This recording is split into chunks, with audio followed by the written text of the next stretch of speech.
Welcome to our stage. নতুন জামাই কোথায়, চলে আসো। আপনাদের কাঙ্ক্ষিত এলাকার কৃতি সন্তান নববিবাহিত শিল্পী সালমান সাকিব স্টেজে আসছে।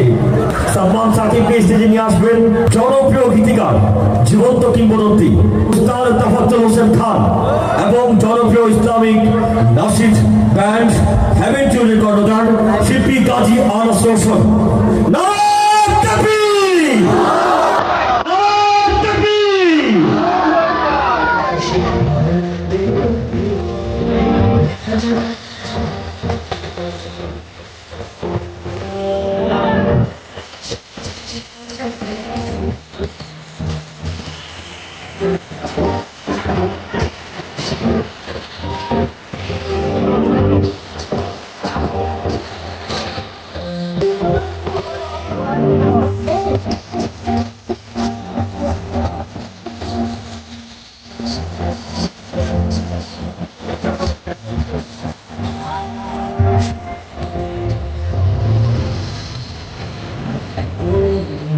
ওরে প্রেমের হাওয়া কুহু কুহু ডাকছে, ওকে যেন ঘর কিনারা